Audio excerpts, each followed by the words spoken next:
There's a difference between an institution that has a defined parameter of its campus in a rural area like this versus an urban institution that does not have any two contiguous buildings as part of their campus. So they're interspersed within a populated area. They are in 30, 40, 50, 60 buildings. No two of them, or maybe only a few, are next to each other. So that becomes very difficult to determine sometimes whether or not a new location is geographically separate from a campus that has no single geographic footprint. So it is specific sometimes to the institution and their situation. That being said, even though we allow for differences across institutions, we try very hard to be very fair across institutions and do not hold some institutions to a different standard than others. This also changes over time as institutions' footprints evolve and they grow and expand or contract. So what is and is not may be different tomorrow than it is today. And as I mentioned, we try to use a fair amount of common sense where we can, but we also have to, sometimes it just comes down to a matter of professional judgment. So we would have to say yay or nay, this is subject or not subject to approval or notification as an off-campus site. If this is something that you are wrestling with your institution, you are always welcome to ask for help in you determining whether it is or is not, or whether it requires notification or approval. We can help you interpret, but remember that the determinations are ultimately your responsibility. So we won't give advice, but we will help you interpret if you give us background in your rationale for whether it is or is not. Okay? As helpful as we try to be, as difficult as it is sometimes, you just send us like, oh, here's a document for a new program that just got passed by the faculty senate. Is this a significant departure? We can't do that, okay? If you say, I think it is for this reason, or I think it's not for that reason, we will say whether or not we think that makes sense. But we can't do that review for you, okay? But we're always available to help you in making those determinations. All right, let's talk about thresholds. Thresholds that require you to do nothing, require you to notify, or to get approval of the site before you start. I know many of you have instruction at locations where it may just be one course that's offered as a convenience. One course of a program is offered as a convenience to the students or to an employer. As long as that is less than 25%, there is no obligation. No obligation to notify or seek approval. Now, everything at that site still applies, faculty qualifications, students having access to your library resources, anything that a student would have, they need to have access to it independent of how many or how much of a program is offered there. But until you hit that 25% threshold, there's no obligation, all right? Once you hit the 25% threshold of a program, that's your first obligation, and there's only two for any particular off-campus site. 25% mark requires a notification, all right?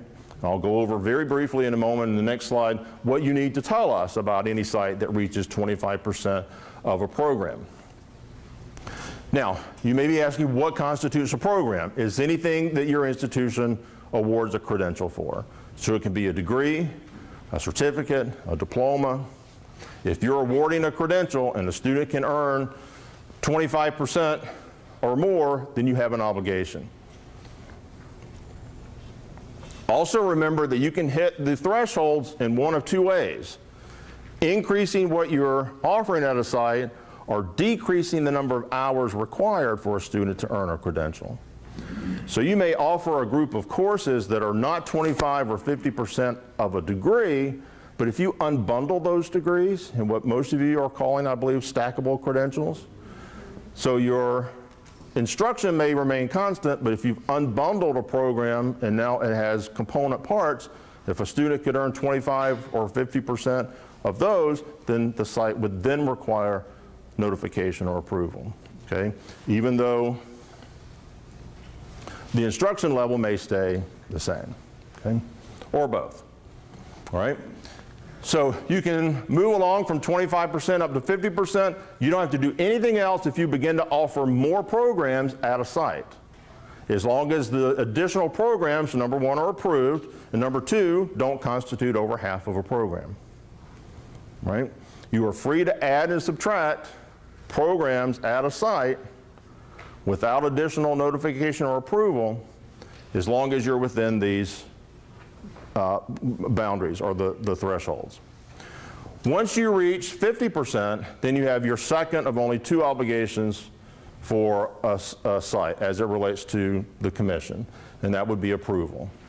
So if a student can earn over half of a credential at any site, the site requires approval before reaching that 50% threshold.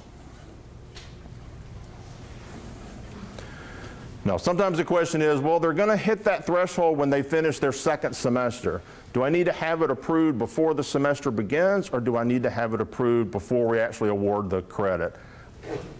I don't really care. I don't think most people care, right? Probably you would be safer to have it approved before they matriculate in the term that they earn that credential. If I really wanted to be particular about it, I would say yes. I think if you have it approved before the student hits that mark, I think you're going to be okay. That's my interpretation. Okay? Yes, ma'am. For a situation like that where you're talking about an ISD, if the ISD is already approved for off-campus and they add a technical center, but none of the students are housed there, they just go to the center to take the classes? Yeah, if I understood it correctly, first the site that's approved would be a particular location. So an off-campus site wouldn't be the district that has multiple locations. It would be each individual geographically separate institution, high school, I assume. If there is another facility that's part of a high school, does that part have to then be approved if they're offering some instruction there? Well, it depends. It depends on whether or not that, I think you call it a technical center. Is that on the institution's campus? No. No. All of the students go there, but it's across the street from one of the campuses, but it's its own site. Generally, that would be a separate site because it's not the same physical location. Okay? Yeah. Yes, sir. In the makeup of the percentages, is that based on a current offering or is that based on historical? For example, if in 2 years prior they're no longer offering a specific course and it's changed to another course, does that course that they offered 2 years ago still count towards that percentage? If a student can be reasonably expected to finish, whether from now forward or based on what they took in the past, if that student could have earned 50% or more at that site, then that site needs to be approved. Even though it may not be possible for any students going forward to, if it is possible for even one student, whether they do or not, if it's possible, then the site would require notification or approval. Okay? Now, how far back would you reach for that? Use your professional judgment. How likely is it that a student who completed a course there or a set of courses there that could then enroll at your main campus and they've earned over half of it there, but it's been 4 years or 5 years, you have to make that decision. Okay? And that would depend on the character of your student enrollment. But that's for you to decide. Yeah. Okay. Good question, though. Marlon. How would the mix of, say, online courses factor into that? Okay. All right. Good question. How do online courses factor into that?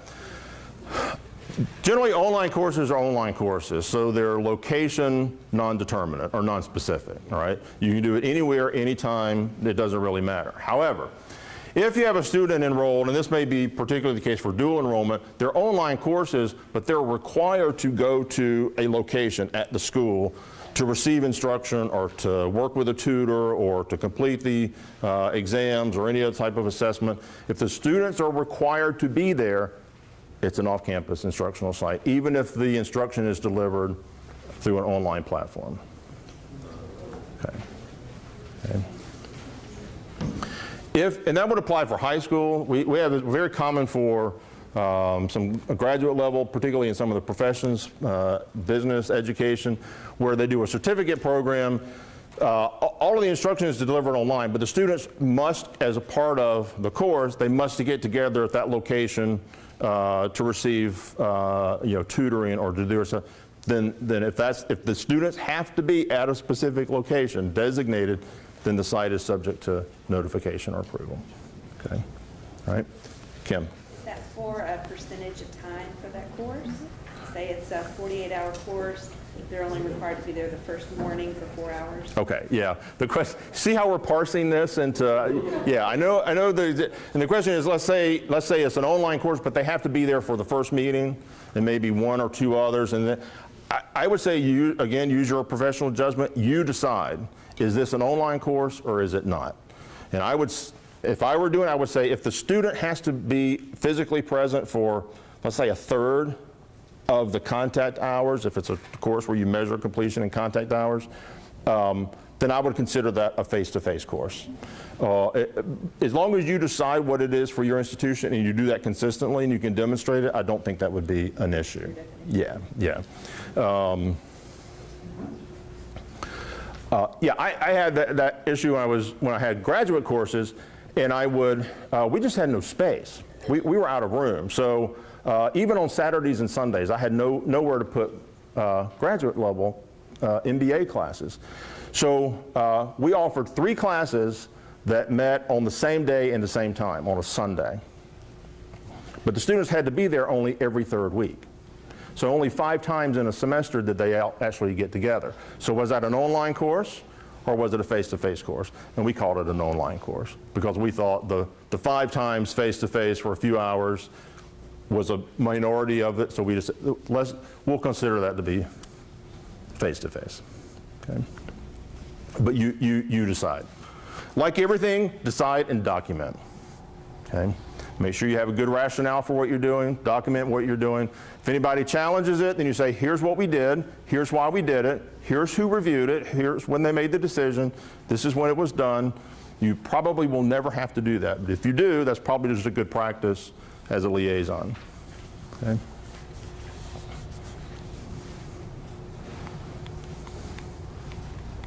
Okay? All right.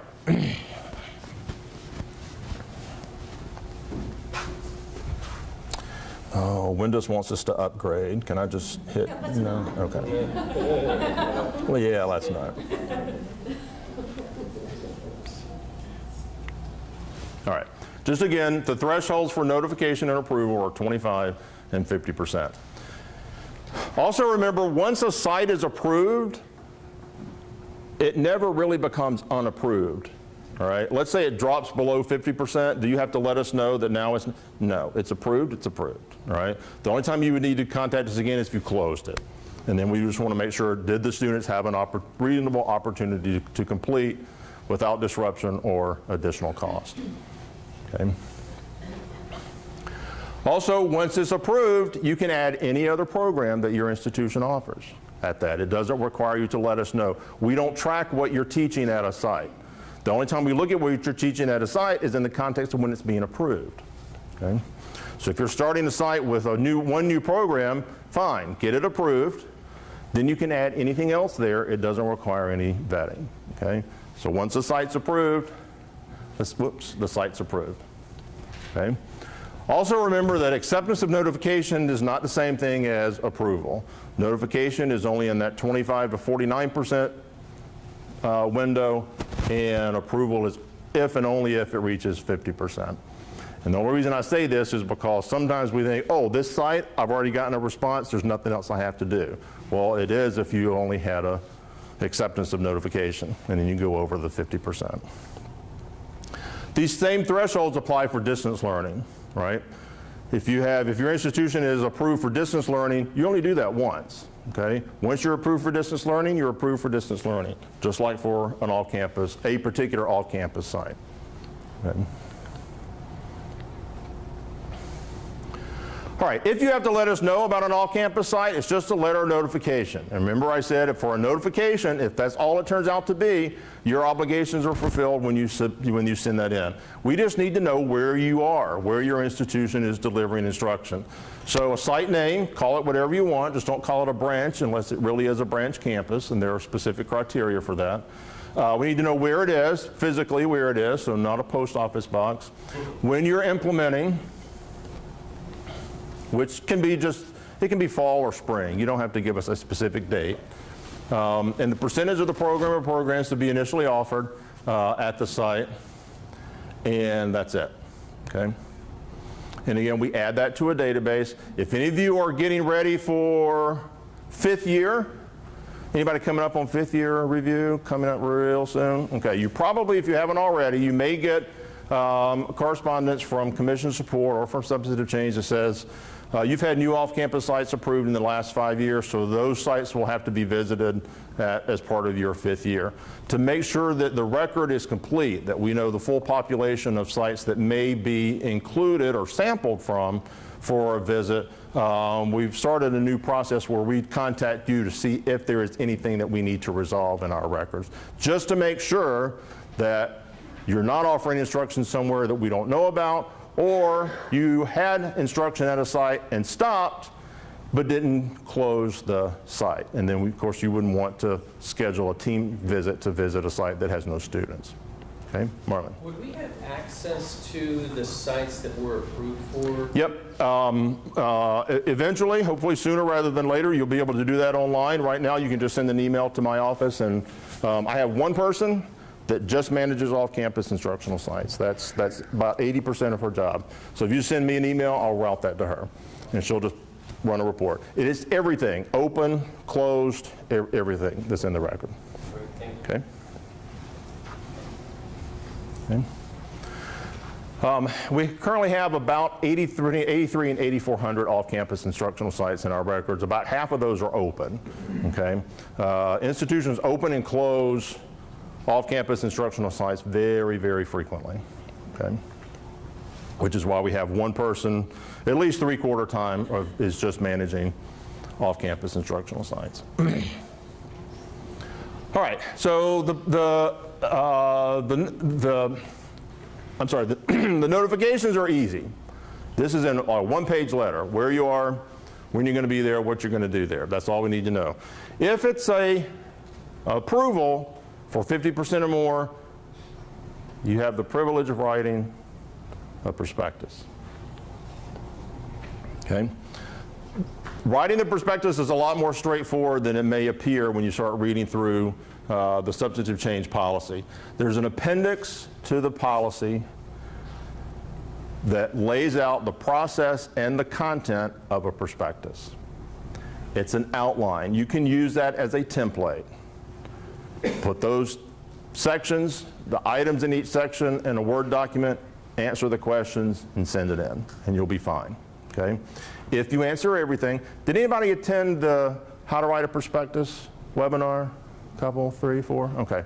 Yeah.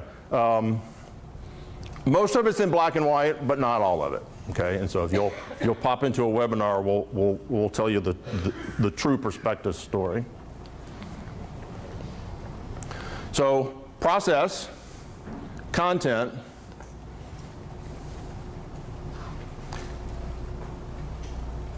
and if you're starting an all-campus site, there's a special section pulled out or embedded with one of the items that says, answer these questions or address these issues. Okay?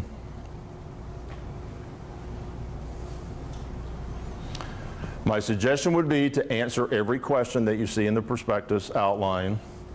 Even if you don't know why it's in there, I don't know why some of the stuff is in there, okay? Even if it sounds like it's asking for the same thing more than once, if that's what it looks like, answer it more than once. Again, I don't know why it is, okay? Okay. Just a couple of pieces of advice for why sometimes prospectuses for off-campus sites are have to be deferred, which means we can't approve it on first reading, and we'll have to go back to the institution to get the additional information, which, by the way, we try to do whenever possible by sending you an email or calling you. If it's one thing, a relatively minor thing, then we'll try to contact you, get it resolved, and get on with it. Rather than putting it in a letter, you get the letter, you wait for it to come by the mail, assuming it doesn't get lost, you read it, you respond, you send it to us, assume we don't lose it, It makes its way. It could take another month or 2 months for that process. We try not to do that if at all possible, if it's just 1 or 2 relatively minor things, okay? These are some of the things that have come up very recently that have sort of tripped up some institutions, and that is whether or not you have the authority to open the particular site. This would apply to any prospectus, not just an off-campus site. Does it require approval by your board? If you have a coordinating board, like I know you do here for a public institution, does it require their approval? If it does, the board will not approve it until that is in there, okay? I'll give you an example. This doesn't change our policy or our practice. What happened, there was an instance recently where an institution did not have state approval to offer a program. The commission approved it, did not require evidence. It was the institution's obligation to get the state level approval. They did not. They offered the courses. These were nursing courses, and the nursing board said, the students took these courses, they cannot be applied because they took them before the state approved them, all right? Don't do that to your students, all right? And the school did what they could. It was one person, okay, one rogue actor who said, well, we're just going to do it anyway. But the school made it right with the students, and the students had to retake the courses. I'm pretty sure. And the school didn't charge them tuition. They wanted to go somewhere else. Who would blame them? They paid their tuition at the other school. So yeah, don't do that. So we're taking a little bit closer look at this. If it's not required, say that it's not required, so we won't have to come back and ask you for evidence of approval. This does not include things like state licensing boards. This is just your state level coordinating board or state commission on higher education, if that's required. If you're offering a program at a off-campus site, we need to know what you're offering, which means you need to tell us what the curriculum is. Okay? What is it that the students are taking? It should be obvious from the curriculum and your planned course schedule that that's going to be over half of a program. We also need to see course descriptions, because part of the approval process is vetting the faculty member qualifications. So the qualifications are relative to what they're teaching. Course titles don't tell much. Course descriptions sometimes don't tell much, but they'll tell more than a title. So you would always want to include course descriptions for any courses being offered at the site. I mentioned this in the context of the question about the consolidated prospectuses. Every site that's approved, we need to see who is going to be teaching at the site, and evidence based on your presentation of information that they're qualified to teach the courses that they're assigned at the site. This can be longtime faculty members. It doesn't matter. You still need to demonstrate that. And if they're longtime faculty members and are qualified, it's not difficult to demonstrate their qualification. That should always be done on a faculty roster. Okay. Also, just as an aside, one piece of advice: there's never a need, or there's never a reason for you to submit faculty CVs.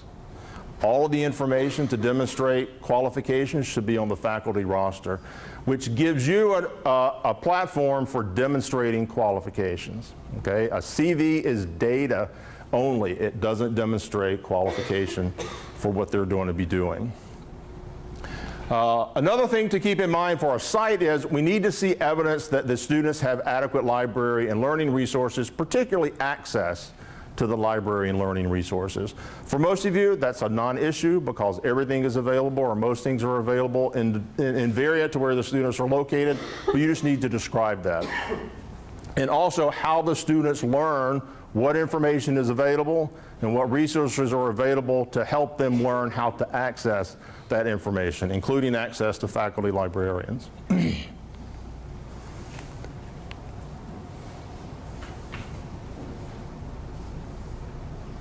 Dr. Sargent, could I ask Yes. you a question? When you're talking about new programs that we're starting, and we have several allied health programs that we submitted, and we have not hired necessarily the faculty that are going to be teaching all those subjects. Yeah. So then it comes back to us saying, you know, we have, you know, a program director and whatnot, but we haven't hired the faculty. Right. What's your suggestion to how to handle that? Yeah, the question is if we're starting a new program or even a site, it could be an existing program, but you don't have the faculty hired or assigned for a site, that's part of the vetting process, okay? If you don't have everyone there, that's okay. What you're going to present is your staffing plan or your faculty assignment plan. So you need to have at least one faculty member at the site or for a program that's qualified. If it's a new program, that person needs to be qualified to coordinate the curricular development. Even if your curriculums are prescribed by the state or your governing board, you have no latitude in what you still have to have a faculty member that's qualified to do that, and that person will be the coordinator of the program. But if you don't have all the faculty in there, you still need to demonstrate how you're going to staff that program or how you're going to staff that site. Let's say you're starting a site with 20 courses and you have one faculty member assigned there, and let's say that faculty member is going to teach 1 or 2 or 3 courses. That would be on the faculty roster. You would also have, if you're going to hire, let's say 4 more faculty members, then you would list to be hired number 1, to be hired number 2, what they're going to teach, and what the expected qualifications of that faculty member is going to be. The faculty roster still needs to cover everything that you're going to offer at that site. So if it's 20 courses, 20 need to be on the roster and assigned to a current faculty member or an already hired faculty member or somebody to be hired. What could happen at your next accreditation review at 5th year or reaffirmation is they'll say, we saw that you were starting this program, you had 1 or 2 faculty members in your hiring plan, here's what you said you were going to do, now show us what you did, and make sure that the qualifications that you propose are the qualifications of the people you eventually hired. That happens all the time, and there's no reason why it's not even feasible to have a program fully staffed until the program is approved. So what comes first, right? Yeah, chicken or the egg, all right? You need one faculty member at least for a program or for a site, okay? So a brand new program, if you have we have what are called instructional specialists that are considered staff, but 49% of their job is teaching. Would that count toward a faculty or not? You can call them whatever you want. Okay. If they have responsibility for delivering instruction, okay, they must be qualified. Right. Yeah. We're seeing this a lot in competency-based programs where the faculty role is disaggregated. So you have the subject matter expert who do a lot of the curricular development and the assessment, but you also have tutors and coaches or whatever. They all have to be qualified for the role, right, the role that they're in. Okay, yeah. Thank you. Sure. And, excuse me, I have a question. Yeah. That goes back to the other screen. For a prospectus, we yes, have to give the course descriptions and a faculty member. Right. Is it true that when we submit our prospectus in, say, next month, we must have only the exact courses and faculty members? We cannot add another course by next September. That's not on that list. That's right. The question is, if I submit a prospectus now, but I don't have everybody that I'm going to have when we eventually implement, can I then just add that in later? Not really, because you're not accurately representing to us what you're doing, all right? That would be, let's say you knew you were going to need 12 faculty members and you only had 10 hired, and those are the 10 you put on there. If you know that, you're not coming clean with what your plans are, and that you shouldn't do. Might not ever find out about it, but that's really not fair. That's not fair game, okay? Most of the readers have been doing this long enough that they can spot you-know-what from a mile away, okay? So that's why I always say in a prospectus, just say it. Don't prevaricate, okay? It's not PR. Nobody's going to buy this. I know we're in a post-truth era, but facts matter. Information matters, okay? Quick question. Yes. Okay, so I'm just a little confused. I think you said earlier, like, okay, so once something has been approved, like once a program has been approved, then we can add courses to that program, or did Well, I think the comment I made was about adding, you can add additional programs to an approved site. Okay. If you're adding more courses to a program over time, that's curricular development. As long as it's not, that's just the evolution of a curriculum. As long as it's not a significant departure, you're doing something that's different, it really would be a new program by virtue of curricular changes, then that's just a, that's a faculty matter and an institutional matter, not an accreditation matter. So you can add a course, but not a program. Well, the question is, can you add courses or not a program? If you read the definition of substantive change, it's starting new programs or courses that are a significant departure. So if you're doing something that's completely different and you're adding, course-wise that's completely different from what your institution has done in the past, technically those courses need to be vetted, even though you're not using them to award a credential, okay? Now, we all do that, right? We test things. And so we're, you know, is this viable? Well, let's offer a few courses. You know, if a faculty member wants to do it, yeah, that's fine. And you offer the courses, and you may or may not vet them through the commission. My guess is you probably won't. Nobody's going to get too bent out of shape if you don't. But then to say, okay, now we're going to turn this into a degree, but because we offer these courses for the last 3 years, it's not a significant departure. That's not fair game either. All right, you're not being forthcoming with that. Okay, we're out of time.